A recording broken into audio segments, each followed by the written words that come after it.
saya Syara Aulia Faza. Saya dari kelas 24B Psikolog. NIM saya 2402077170.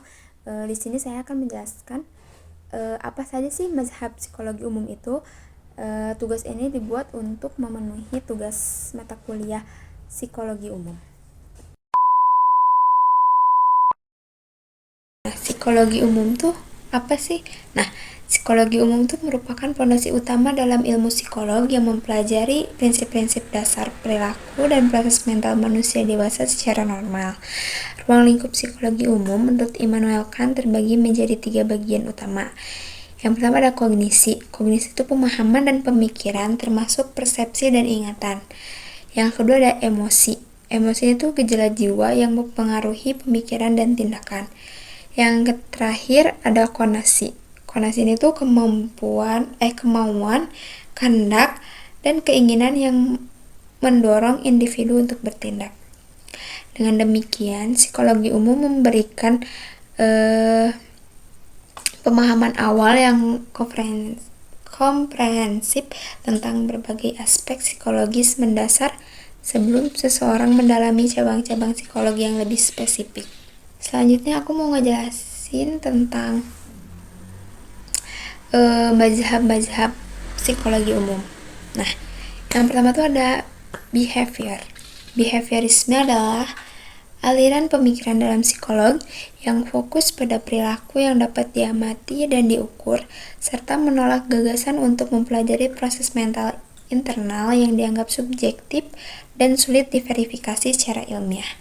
Aliran ini menekankan bahwa perilaku adalah hasil dari pembelajaran dan interaksi dengan lingkungan. Dengan kata lain, behaviorisme meyakini bahwa manusia dilahirkan seperti tabula rasa. Tabula rasa itu kayak papan tulis yang kosong. Dan segala perilaku mereka diajari melalui pengalaman. Terus ada konsep-konsep utama dalam behaviorisme. Yang pertama tuh ada stimulus. Disingkatnya tuh S. Jadi setiap rangsangan dari lingkungan yang dapat memicu respon atau perilaku. Yang kedua ada respons atau R. Perilaku atau reaksi yang muncul sebagai akibat dari adanya stimulus. Yang berikutnya ada pengkondisian atau conditioning. Jadi proses pembelajaran melalui asosiasi antara stimulus dan respon. Terdapat dua jenis utama pengkondisian. Yang pertama ada pengkondisian klasik atau classical conditioning. Jadi pengkondisian itu kayak proses pembelajaran di mana stimulus netral diasosiasikan dengan stimulus yang secara alami menimbulkan respon tertentu, sehingga stimulus netral tersebut pada akhirnya juga dapat menimbulkan respon yang sama. Yang selanjutnya ada pengkondisian operan atau operant conditioning. Jadi proses pembelajaran di mana perilaku dipengaruhi oleh konsekuensi yang menyertainya. Perilaku yang diikuti oleh penguatan cenderung diulang, sedangkan perilaku yang diikuti oleh hukuman cenderung dihentikan. Selanjutnya ada penguatan atau reinforcement. Jadi reinforcement ini tuh konsekuensi yang meningkatkan kemungkinan terjadinya kembali suatu perilaku, dapat berupa penguatan positif atau penguatan negatif. Berikutnya ada hukuman atau punishment. Punishment itu konsekuensi yang menurunkan kemungkinan terjadinya kembali suatu perilaku. Punishment ini tuh kayak terbagi jadi dua, kayak ada hukuman positif dan ada hukuman negatif. Hukuman positif itu pemberian stimulus yang tidak menyenangkan setelah perilaku muncul.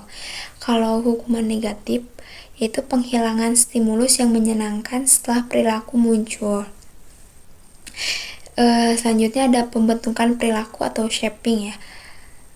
Proses secara bertahap membentuk perilaku kompleks dan memberikan penguatan pada aproksimasi perkiraan perilaku yang diinginkan. Selanjutnya ada generalisasi, kecenderungan untuk merespons stimulus yang mirip dengan stimulus yang dikondisikan. Yang berikutnya ada diskriminasi. Diskriminasi itu kemampuan untuk membedakan antara stimulus yang dikondisikan dan stimulus lain yang tidak dikondisikan, sehingga hanya merespon stimulus yang relevan. Yang selanjutnya ada kepunahan, melemahnya dan menghilangnya respon yang telah dipelajari karena tidak adanya lagi penguatan atau asosiasi stimulus respon. Nah, di sini ada tokoh-tokoh penting dalam mazhab behaviorisme. Yang pertama ada Ivan Pavlov 1849 sampai 1936. Seorang fisiolog Rusia yang dikenal dengan penemuannya tentang pengkondisian klasik melalui eksperimennya pada anjing dengan air liur dan bel. Pavlov menunjukkan bahwa respon alami air liur terhadap makanan dapat diasosiasikan dengan stimulus netral atau bunyi bel melalui pengulangan. Nah, contohnya tuh seorang anak yang awalnya tidak takut pada dokter gigi mungkin menjadi itu kan stimulus netral. Nah, mungkin menjadi takut. Nah, si takut ini tuh respon terkondisi setelah beberapa kali mengalami pengalaman menyakitkan. Nah, pengalaman menyakitkan ini tuh stimulus tidak terkondisi. Nah, saat diperiksa giginya, asosiasi antara dokter gigi dan rasa sakit menghasilkan ketakutan. Yang kedua ada Edward Lee Thorndike 1874 sampai 1949. Ini tuh seorang psikolog Amerika yang dikenal dengan teori koneksionisme dan hukum-hukum belajar seperti law of effect, perilaku yang menghasilkan konsekuensi menyenangkan cenderung diulang, dan law of exercise, koneksi antara stimulus dan respon diperkuat melalui latihan. Eksperimennya tuh menggunakan puzzle box pada kucing. Contohnya tuh seekor kucing yang secara tidak sengaja menekan tuas di dalam puzzle box dan mendapatkan makanan. Makanan itu konsekuensi menyenangkan.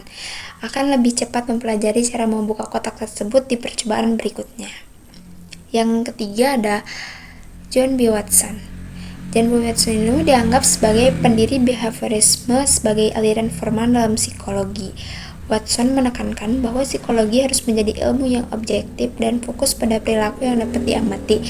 Ia terkenal dengan eksperimen Little Albert yang menunjukkan bagaimana ketakutan dapat dipelajari melalui pengkondisian klasik. Nah, contohnya tuh dalam eksperimen Little Albert, seorang bayinya tuh Albert dikondisikan untuk takut pada tikus putih. Si tikus putih ini tuh stimulus netral dengan mengasosiasikannya dengan suara keras yang menakutkan. Suara keras yang menakutkan itu stimulus yang tidak terkondisi. Nah, akibatnya Albert juga menunjukkan ketakutan pada objek berbulu lainnya. Tokoh selanjutnya yaitu B.F. Skinner, seorang psikolog Amerika yang mengembangkan pengkondisian operan. Skinner percaya bahwa perilaku dikendalikan oleh konsekuensi-konsekuensi yang mengikuti perilaku tersebut. Ia menggunakan Skinner Box untuk mempelajari bagaimana hewan belajar melalui penguatan dan hukum. Contohnya itu, seekor tikus di dalam Skinner Box dapat belajar menekan tuas untuk mendapatkan makanan. Nah, mendapatkan makanan itu penguatan positif. Jika tikus menekan tuas dan mendapatkan kejutan listrik, si kejutan listriknya itu tuh hukuman positif. Ia akan cenderung tidak mengulangi perilaku tersebut. Selanjutnya itu ada Albert Bandura. Nah, Albert Bandura ini tuh mengembangkan teori belajar sosial yang memasukkan elemen kognitif. Karya awal Bandura sangat dipengaruhi oleh behaviorisme. Ia menekankan pentingnya pembelajaran observasional modeling, di mana individu belajar dengan mengamati perilaku orang lain dan konsekuensinya. Contohnya tuh seorang anak belajar meniru perilaku agresif yang dilihatnya dari tokoh kartun favoritnya. Jika tokoh tersebut mendapatkan hadiah, Misalnya tuh berhasil mendapatkan apa yang diinginkannya, setelah melakukan agresi, anak tersebut akan lebih mungkin meniru perilaku tersebut. Nah, ada contoh penerapan behaviorisme dalam kehidupan sehari-hari. Yang pertama itu pendidikan.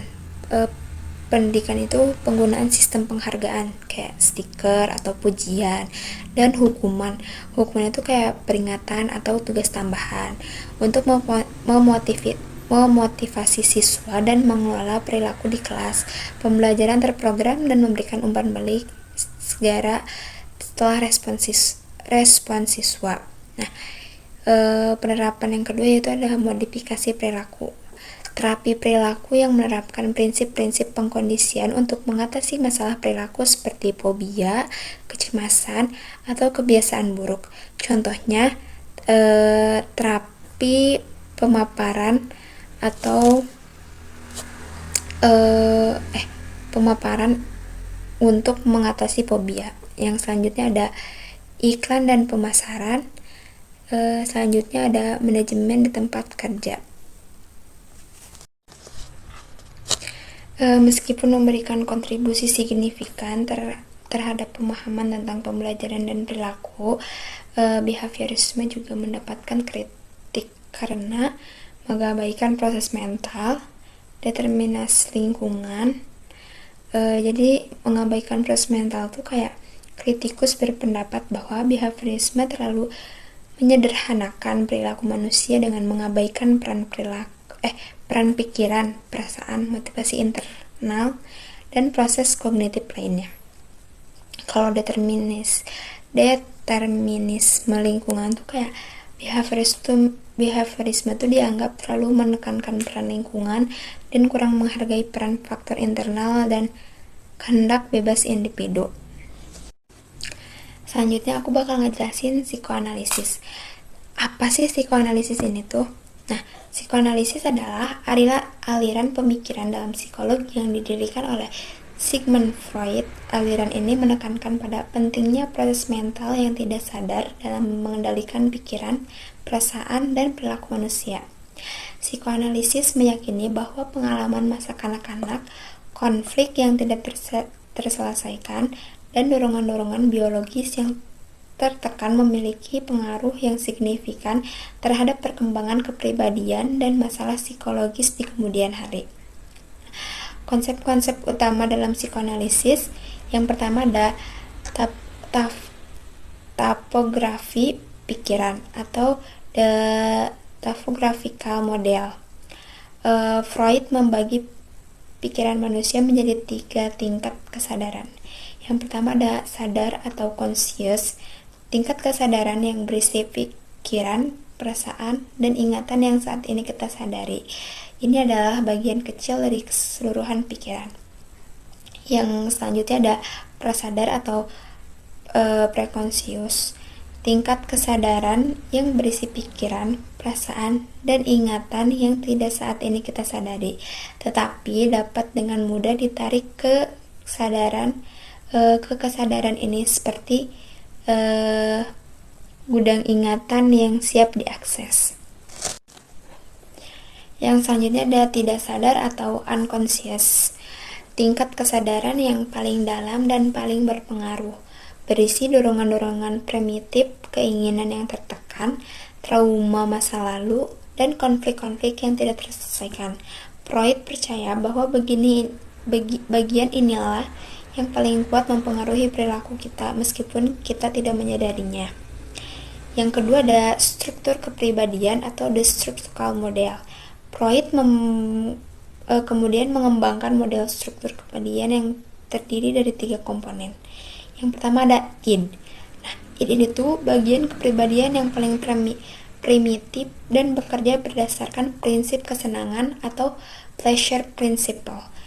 Id mencari kepuasan segera atas semua keinginan dan kebutuhan biologis seperti makan, minum, seks, agresi, tanpa mempertimbangkan realitas atau konsekuensi. Id ini tuh bersifat impulsif dan irasional. Yang selanjutnya ada ego. Nah, ego ini tuh bagian kepribadian yang berkembang dari id dan bekerja berdasarkan prinsip realitas atau reality principle. Ego ini tuh berfungsi sebagai mediator antara keinginan irasional id dan tuntunan dunia luar. Ego berusaha untuk menunda pemuasan keinginan id sampai kondisi yang tepat dan aman ditemukan. Nah, ego itu melibatkan proses berpikir logis dan rasional. Yang selanjutnya ada superego. Nah, superego ini tuh bagian kepribadian yang merepresentasikan internalisasi nilai-nilai moral dan standar sosial yang dipelajari dari orang tua dan masyarakat. Superego ini tuh berfungsi sebagai hati nurani yang menilai tindakan dan pikiran kita, menghasilkan perasaan bersalah atau bangga. Nah, superego ini tuh berusaha untuk mencapai kesempurnaan moral. Nah, ada juga dinamika kepribadian. Nah, psikoanalisis menekankan adanya konflik psikologis antara ketiga struktur kepribadian, id, ego, superego, dan antara dorongan-dorongan internal dengan tuntutan eksternal. Ego menggunakan mekanisme pertahanan untuk melindungi diri dari kecemasan yang timbul akibat konflik-konflik ini. Beberapa mekanisme pertahanan yang umum meliputi represi, penyangkalan, proyeksi, displacement, rasionalisasi, sublimasi, regresi. Nah, yang keempat tuh ada tahap-tahap perkembangan psikoseksual. Nah, Freud mengajukan teori perkembangan psikoseksual yang menyatakan bahwa kepribadian berkembang melalui serangkaian tahap yang berpusat pada zona-zona erogen tertentu. Konflik yang tidak terselesaikan pada setiap tahap dapat menyebabkan fiksasi dan mempengaruhi kepribadian di masa dewasa. Tahap-tahapnya tuh meliputi ada fase oral. Fase oral ini tuh dari 0 sampai 18 bulan. Nah, fase ini tuh fokus pada mulut, kayak menghisap, menggigit. Nah, fiksasi dapat menyebabkan ketergantungan atau agresi oral. Yang kedua ada fase anal. Fase anal itu dimulai dari 18 bulan sampai 3 tahun. Nah, fase anal ini fokus pada eliminasi atau buang air besar dan kecil. Jadi kayak fiksasinya itu dapat menyebabkan kepribadian anal retentif, terlalu teratur dan kikir, atau anal eksplosif yang berantakan dan boros. Selanjutnya ada fase falik. Fase falik ini tuh dimulai dari 3 sampai 6 tahun. Fase ini tuh fokusnya pada alat kelamin, kayak muncul kompleks Oedipus. Kayak kompleks Oedipus ini tuh ketertarikan seksual pada orang tua lawan jenis dan persaingan dengan orang tua sejenis. Dan kompleks Elektra. Kompleks Elektra itu pada perempuan, kayak resolusi yang tidak adekuat dapat menyebabkan masalah identitas gender atau hubungan. Terus selanjutnya ada fase laten dari 6 tahun sampai pubertas. Nah, fase ini tuh periode relatif tenang dalam perkembangan seksual. Fokusnya tuh pada perkembangan sosial dan kognitif. Selanjutnya ada genital. Fase genital itu dimulainya dari pubertas ke dewasa. Jadi genital ini tuh kematangan seksual dan pembentukan hubungan intim yang sehat. Terus ada tokoh-tokoh penting dalam mazhab psikoanalisis. Yang pertama tuh ada Sigmund Freud, pendiri psikoanalisis. Kontribusinya tuh meliputi teori tentang alam bawah sadar, struktur kepribadian yang id, ego, dan superego, mekanisme pertahanan, dan tahap-tahapan perkembangan psikoseksual. Yang kedua ada Carl Jung. Awalnya merupakan murid dan kolega Freud, namun kemudian mengembangkan teorinya sendiri yang dikenal sebagai psikologi analitik. Jung menekankan pada konsep ketidaksadaran kolektif, warisan psikologi spesies manusia yang berisi archetype universal atau seperti ibu, pahlawan, bayangan. Nah, archetype dan pentingnya individuasi. Individuasi itu proses menjadi diri sejati. Yang ketiga ada Alfred Adler. Nah, Alfred Adler juga merupakan murid Freud yang kemudian mengembangkan psikologi individual. Adler menekankan pada pentingnya perasaan inferioritas sebagai motivator utama perilaku manusia dan konsep dorongan untuk superioritas sebagai upaya untuk mengatasi inferioritas. Ia juga menekankan peran minat sosial dalam kesehatan psikologis. Yang keempat ada Karen Horney. Karen Horney ini tuh seorang psikoanalis perempuan yang mengkritik beberapa aspek teori Freud, terutama pandangannya tentang psikologi wanita. Horney menekankan pada pengaruh sosial dan budaya dalam perkembangan kepribadian dan konsep kecemasan dasar yang timbul akibat hubungan interpersonal yang tidak sehat di masa kanak-kanak. Ia juga mengidentifikasi 3 kecenderungan neurotik dalam mengatasi kecemasan: bergerak menuju orang lain, bergerak melawan orang lain, dan bergerak menjauhi orang lain. Yang kelima ada Erik Erikson. Erik Erikson ini mengembangkan teori perkembangan psikososial yang memperluas teori Freud dengan memasukkan dimensi sosial dan budaya serta mencakup seluruh siklus hidup. Erikson mengidentifikasi 8 tahap perkembangan dengan tugas-tugas psikososial yang berbeda pada setiap tahap.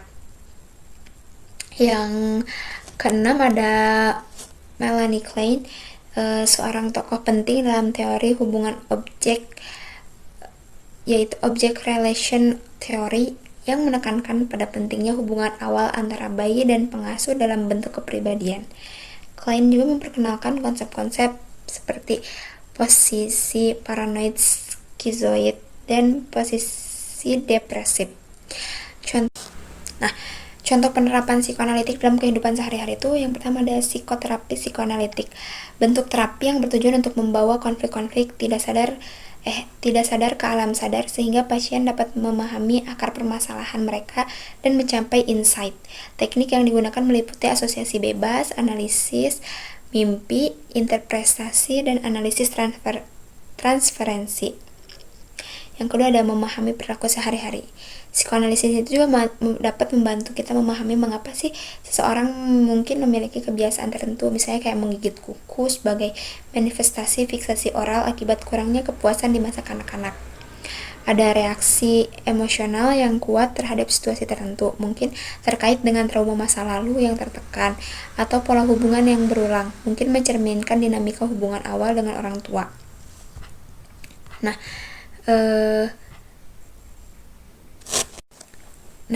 Ada juga kritik terhadap psikoanalisis. Jadi, meskipun memberikan kontribusi yang signifikan terhadap pemahaman psikologis, psikoanalisis juga menghadapi kritik karena kurang dapat diuji secara ilmiah, subjektivitas, terus adanya bias budaya dan gender, membutuhkan waktu dan biaya yang besar, kurang fokus pada perilaku yang dapat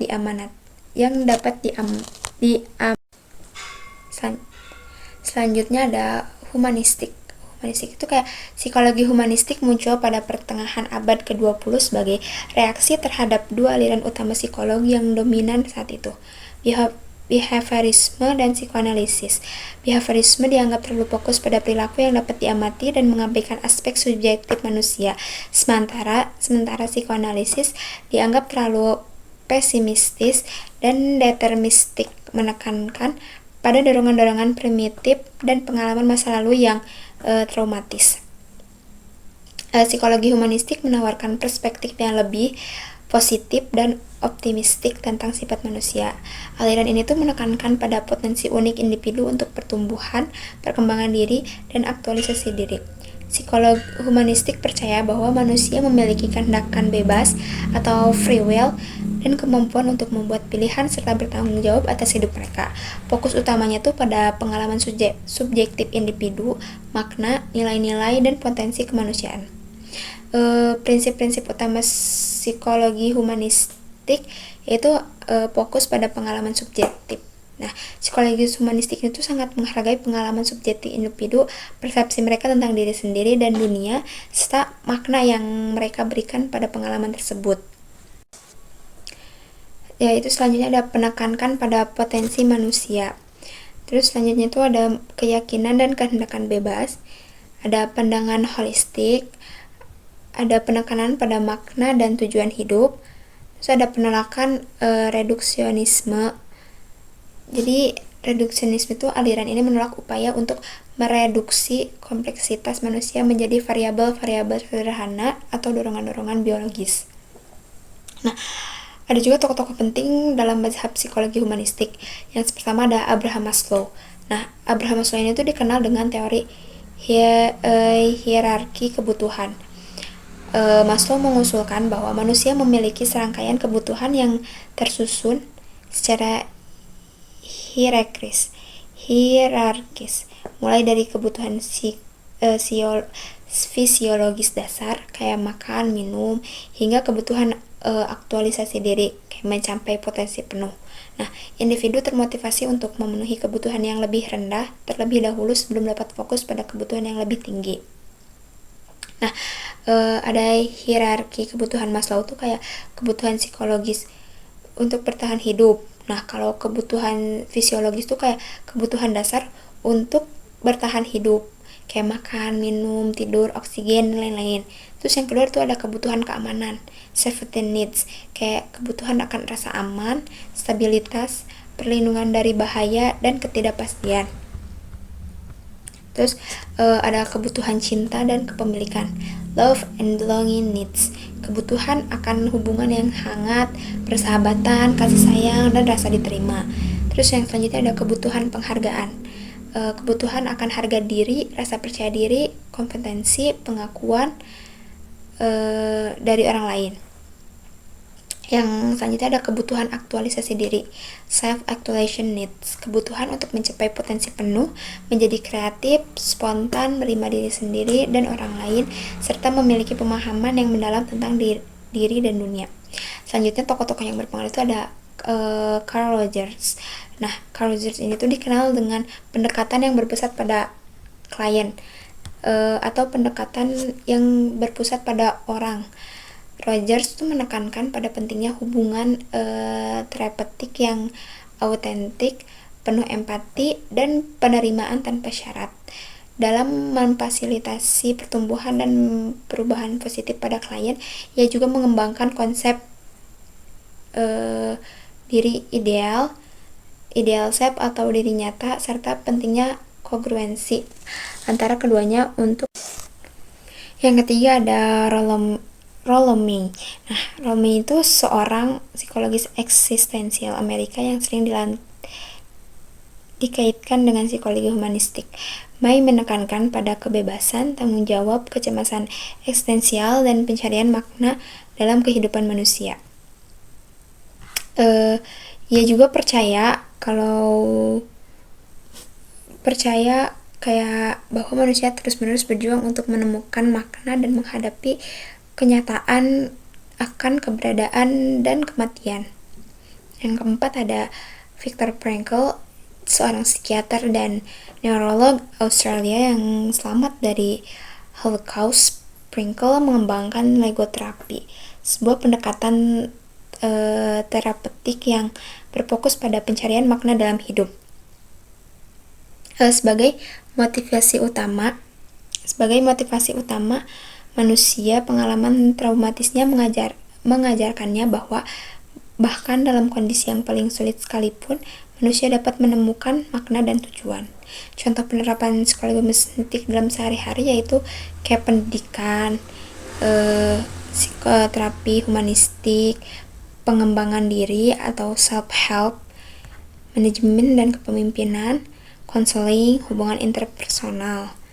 Terus ada kritik terhadap psikologi humanistik, kayak meskipun menawarkan perspektif yang berharga, psikologi humanistik juga menghadapi beberapa kritik kayak kurang ilmiah dan sulit diuji, subjektivitas, terlalu optimistis, terus kurang memperhatikan pengaruh sosial dan budaya.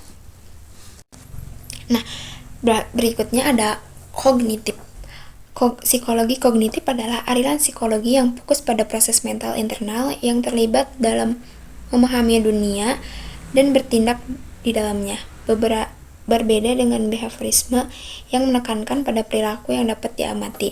Psikologi kognitif mempelajari bagaimana manusia memperoleh, memproses, menyimpan, dan menggunakan informasi. Aliran ini muncul pada pertengahan abad ke-20 sebagai respon terhadap keterbatasan behaviorisme dalam menjelaskan fenomena psikologis yang kompleks seperti bahasa, memori, pemecahan masalah, dan pengambilan keputusan. Nah, psikologi kognitif memandang pikiran sebagai sistem pemrosesan informasi. Mirip dengan komputer, mereka berusaha untuk memahami struktur dan fungsi proses mental yang mendasari perilaku. Konsep utama dalam psikologi kognitif ada pemrosesan informasi, perhatian, persepsi, memori, terus memori sensorik, memori jangka panjang, memori jangka pendek. Terus ada bahasa atau language, berpikir thinking, pemecahan masalah kayak problem solving, pengambilan keputusan, representasi mental, skema.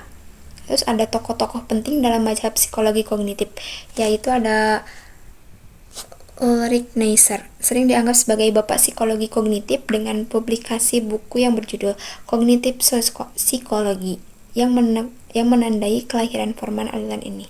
Neisser menekankan pentingnya mempelajari proses kognitif dalam konteks dunia nyata. Terus ada George Miller. Yang kedua ada George Miller, terkenal dengan artikelnya yang sangat berpengaruh, The Magical Number 7 plus or minus 2, yang menunjukkan bahwa kapasitas memori jangka pendek manusia terbatas pada sekitar 7 informasi. Kontribusinya juga meliputi penelitian tentang bahasa dan pengelompokan informasi untuk meningkatkan kapasitas memori dan checking. Yang ketiga tokohnya itu ada Noam Chomsky, seorang ahli linguistik.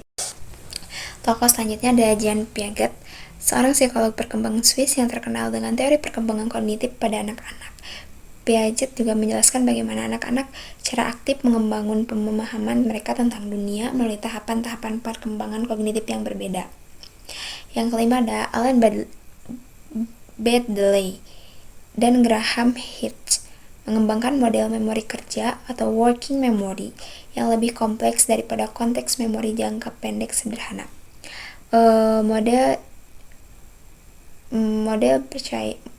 mereka mencakup chronological loop, memproses informasi verbal, memproses informasi visual dan spasial. Selanjutnya ada Herbert Simon, seorang ilmuwan politik, ekonomi, dan psikolog yang memberikan kontribusi signifikan pada pemahaman tentang pemecahan masalah dan pengambilan keputusan. Ia mengembangkan teori Bode-Dudley yang menyatakan bahwa kemampuan kognitif manusia terbatas sehingga kita tidak selalu membuat keputusan yang optimal. Yang ketujuh ada Daniel Kahneman dan Amos Tversky, dikenal dengan penelitian mereka tentang heuristik dan bias kognitif. Dalam pengambilan keputusan, mereka menunjukkan bahwa manusia seringkali menggunakan jalan pintas mental yang dapat menyebabkan kesalahan sistematis. Contoh penerapan dalam sehari-harinya itu ada kayak pendidikan, desain antarmuka pengguna, teori kognitif perilaku, pengembangan kecerdasan buatan, pemasaran dan perikanan, hukum dan keadilan, ergonomi dan desain produk, pelatihan dan pengembangan karyawan.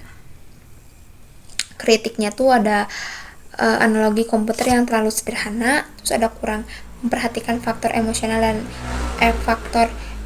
dan motivasi, terus ada validitas ekologi dan kesulitan mempelajari proses tidak sadar. Nah, yang selanjutnya yang bakal saya bahas yaitu adalah biologis. Psikologi biologis juga dikenal sebagai biopsikologi, psikofisiologi, neuropsikologi, perilaku, atau psikobiologi. Adalah cabang psikologi yang mempelajari hubungan antara proses biologis, terutama fungsi otak, sistem saraf, hormon, dan genetika. Dengan perilaku dan proses mental, aliran ini menekankan bahwa segala pikiran, perasaan, dan tindakan kita pada dasarnya berakar pada mekanisme fisik dan kimiawi dalam tubuh.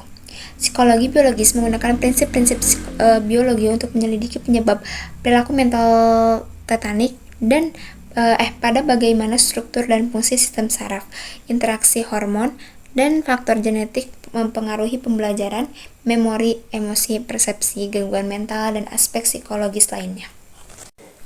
Nah, ada konsep-konsep utama dalam biologis ya, kayak otak sebagai pusat kontrol. Nah, otak tuh dipandang sebagai organ pusat yang mengendalikan semua aspek perilaku dan proses mental. Berbagai area otak memiliki fungsi spesifik dan berinteraksi satu sama lain. Selanjutnya ada neuron dan neurotransmitter. Neuron adalah sel-sel saraf yang mengirimkan informasi melalui sinyal listrik dan kimiawi. Neurotransmitter adalah zat kimia yang dilepaskan oleh neuron untuk berkomunikasi dengan neuron lain, kayak otot atau kelenjar. Berbagai neurotransmitter terlibat dalam berbagai fungsi psikologis, misalnya kayak serotonin terkait dengan mood, dopamin terkait dengan kesenangan dan motivasi. Terus ada sistem saraf. Sistem saraf terdiri dari sistem saraf pusat, otak dan sumsum tulang belakang. Sistem saraf pusat ada otak dan sumsum tulang belakang, dan sistem saraf tepi, jaringan saraf yang menghubungkan sistem saraf pusat dengan seluruh tubuh. Sistem saraf bertanggung jawab untuk menerima informasi sensorik, memprosesnya, dan menghasilkan respons motorik atau fisiologis. Terus yang selanjutnya ada sistem endokrin dan hormon. Sistem endokrin terdiri dari kelenjar-kelenjar yang menghasilkan hormon, zat kimia yang dilepaskan ke aliran dan memengaruhi berbagai fungsi tubuh, termasuk mood, pertumbuhan, dan metabolisme. Interaksi antara sistem saraf dan sistem endokrin sangat penting dalam mengatur perilaku. Yang selanjutnya ada genetika dan hereditas. Gen membawa informasi genetika yang diturunkan dari orang tua dan mempengaruhi berbagai aspek biologis, termasuk predisposisi terhadap sifat-sifat kepribadian, kemampuan kognitif, dan risiko gangguan mental. Psikolog biologis mempelajari peran gen dalam perilaku melalui studi keluarga, studi anak kembar, dan studi adopsi. Selanjutnya ada evolusi dan perilaku. Perspektif evolusioner dalam psikologi biologis mempertimbangkan bagaimana ribuan tahun untuk meningkatkan kelangsungan hidup dan reproduksi. Selanjutnya ada plastisitas otak atau neuroplasticity, kemampuan otak untuk merubah struktur dan fungsinya sebagai respon terhadap pengalaman, pembelajaran, atau kerusakan. Konsep ini menunjukkan bahwa otak tidak statis dan dapat beradaptasi sepanjang hidup. Terus metode penelitian dalam psikologi biologis itu kayak psikologis menggunakan berbagai metode penelitian untuk mempelajari hubungan antara biologi perilaku, termasuk studi kasus kerusakan otak. Terus ada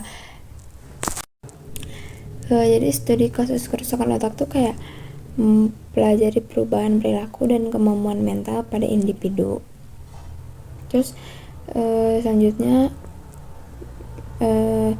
elektrosenfalografi atau EEG mengukur aktivitas listrik di otak melalui elektroda yang ditempelkan di kulit kepala. EEG digunakan untuk mempelajari pola aktivitas otak yang terkait dengan berbagai kondisi mental dan perilaku, misalnya tidur, epilepsi, respon terhadap stimulus. Selanjutnya ada pemindaian otak atau brain imaging, teknik pencitraan semua komputer. Terus kayak ini tuh memungkinkan para peneliti untuk melihat struktur dan aktivitas otak secara langsung saat individu melakukan kognitif atau mengalami. Selanjutnya ada studi lesi. Studi lesi itu membuat kerusakan yang disengaja pada area otak hewan untuk mengamati efeknya pada perilaku. Metode ini membantu mengidentifikasi fungsi spesifik dari area otak tertentu. Selanjutnya ada stimulasi otak. Merangsang area otak tertentu secara elektrik atau kimiawi untuk mengamati perubahan perilaku atau proses mental. Teknik seperti transcranial magnetic stimulation digunakan pada manusia untuk tujuan penelitian terapeutik. Terus ada studi farmakologis, mempelajari efek obat-obatan yang mempengaruhi neurotransmitter dan fungsi otak terhadap perilaku dan proses mental. Terus ada studi genetik menganalisis peran gen dalam perilaku melalui studi keluarga, studi anak kembar, dan studi adopsi untuk memisahkan pengaruh genetik dan lingkungan. Yang berikutnya ada studi hormon, mengukur kadar hormon dalam tubuh dan mempelajari korelasinya dengan perilaku dan kondisi mental. Nah, dalam ini juga ada tokoh-tokoh penting dalam mazhab psikologi biologis. Yang pertama ada Santiago, seorang ahli saraf Spanyol yang dikenal sebagai Bapak Neuroscience modern, yang memberikan kontribusi penting dalam memahami struktur neuron dan teori neuron doktrin yang menyatakan bahwa sistem saraf terdiri dari sel-sel individual dan berkomunikasi melalui sinapsis. Yang kedua ada Donald O. Hebb, seorang psikolog Kanada yang terkenal dengan teorinya tentang pembelajaran Hebbian, neurons that fire together, wire together. Teori ini menjelaskan bagaimana koneksi sinaptik antara neuron memperkuat melalui pengalaman yang menjadi dasar bagi pembelajaran dan memori. Yang kedua adalah Roger Sperry, seorang neuropsikolog Amerika yang memenangkan hadiah Nobel atas penelitiannya tentang otak belah atau split brain. Studinya pada pasien yang corpus callosumnya diputus mengungkapkan spesialisasi fungsi yang berbeda antara belahan otak kiri dan kanan. Yang keempat ada Michael Gazzaniga, seorang psikolog Amerika yang melanjutkan penelitian tentang otak belah dan memberikan wawasan lebih lanjut tentang lateralisasi fungsi otak dan peran belahan otak kiri dalam interpretasi dan narasi diri. Yang kelima ada Eric Kandel, seorang neuroscientist Austria Amerika yang memenangkan hadiah Nobel atas penelitiannya tentang basic molekuler pembelajaran dan memori pada siput laut. Karyanya menunjukkan perubahan sinaptik yang mendasari pembentukan ingatan. Terus yang ke-6 ada Brenda Milner, seorang neuropsikologi Kanada yang memberikan kontribusi penting dalam pemahaman tentang memori, terutama melalui studi pada pasien HM yang amnesia setelah operasi otak. Karyanya mengungkapkan adanya sistem memori yang berbeda. Contoh penerapan psikologi biologis pada kehidupan sehari-hari, kayak satu, pemahaman dan pengobatan gangguan mental. Jadi psikologi biologis memberikan dasar untuk memahami penyebab biologis gangguan mental seperti depresi, skizofrenia, dan kecemasan.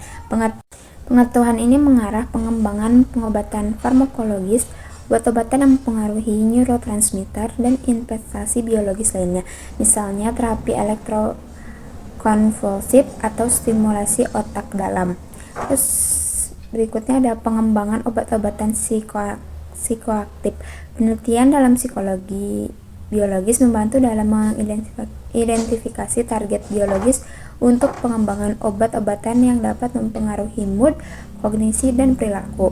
Terus berikutnya ada neurofeedback, teknik terapi yang menggunakan EEG untuk memberikan umpan balik real-time tentang aktivitas otak seseorang, memungkinkan mereka untuk belajar mengatur pola aktivitas otak mereka sendiri untuk meningkatkan fokus, mengurangi kecemasan, atau mengatasi masalah lainnya. Berikutnya ada rehabilitasi neuropsikologis. Setelah cedera otak atau stroke, psikolog biologis dan neuropsikolog bekerja untuk menilai definisi kognitif dan perilaku serta mengembangkan strategi rehabilitas untuk membantu pasien memulihkan fungsi yang hilang. Terus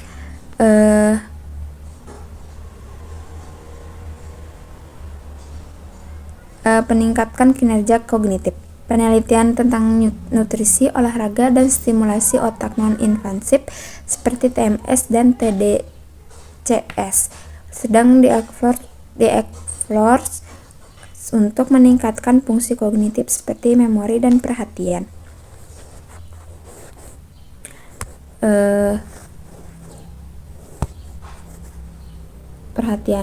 Yang berikutnya ada pemahaman perilaku adaptif. Psikologi biologis mempelajari mekanisme neurobiologis yang mendasari kecanduan, termasuk peran sistem penghargaan otak dan perubahan jangka panjang dalam fungsi otak akibat penggunaan zat adaptif. Selanjutnya pengembangan alat bantu prostetik. Memahami bagaimana otak mengontrol gerakan telah berkontribusi pada pengembangan alat bantu prostetik yang lebih canggih yang dapat dikendalikan oleh pikiran. Ada selanjutnya forensik dan hukum. Bukti-bukti biologis seperti analisis DNA dan pemindaian otak semakin digunakan dalam konteks forensik dan hukum untuk memahami perilaku kriminal atau menentukan tanggung jawab. Berikut ada kritik terhadap psikologi biologis. Meskipun memberikan wawasan yang berharga, psikologi biologis juga menghadapi beberapa kritik. Yang pertama ada redukasionisme. Jadi beberapa kritikus berpendapat bahwa psikologi biologis terkadang selalu mereduksi perilaku dan proses mental yang kompleks menjadi sekadar aktivitas biologis, mengabaikan pengaruh faktor sosial, budaya, dan pengalaman subjektif. Terus berikutnya ada determinisme biologis. Selanjutnya ada kesulitan memisahkan penyebab dan akibat. Selanjutnya ada generalisasi dari hewan ke manusia. Selanjutnya ada behaviorisme. Behaviorisme fokus pada perilaku yang dapat diamati dan dipelajari melalui interaksi dengan lingkungan, menekankan peran stimulus, respons, dan pengkondisian. Mazhab ini memberikan kontribusi signifikan dalam pemahaman tentang pembelajaran dan modifikasi perilaku. Terus selanjutnya ada psikoanalisis, menekankan pada pentingnya proses mental tidak sadar. Humanistik menawarkan pandangan yang lebih positif dan berpusat pada potensi manusia. Terus ada kognitif. Kognitif itu memandang pikiran sebagai sistem pemrosesan informasi. Terus juga ada biologis. Biologis ini tuh gerakan hubungan antara proses biologis, otak, sistem saraf, hormon, genetika dengan perilaku dan proses mental. Mazhab ini memberikan pemahaman tentang dasar-dasar fisik dan kimiawi yang mendasari segala aspek psikologis dan berkontribusi pada pemahaman dan pengobatan gangguan mental. Secara keseluruhan, 5 mazhab ini memberikan kerangka kerja yang berbeda untuk menganalisis perilaku dan pikiran manusia. Meskipun tentang fokus dan asumsi yang berbeda, pemahaman yang komprehensif tentang psikologi seringkali melibatkan integrasi perspektif dari berbagai mazhab ini tergantung pada pernyataan penelitian atau masalah yang dihadapi. Tidak ada satu mazhab pun yang dapat memberikan jawaban lengkap atas semua pertanyaan tentang psikologi manusia, dan setiap aliran telah memberikan kontribusi yang berharga bagi perkembangan ilmu psikologi secara keseluruhannya. Kesimpulannya, psikologi umum merupakan gerbang utama untuk memasuki dunia psikolog, di mana psikolog umum ini mempelajari prinsip-prinsip dasar dan umum mengenai perilaku dan proses mental manusia secara normal dan dewasa. Ia berusaha untuk memahami dan menjelaskan bagaimana aspek psikologis yang mendasari pengalaman dan tindakan manusia pada umumnya, tanpa fokus pada kelompok usia, kondisi mental, atau konteks sosial tertentu. Terima kasih.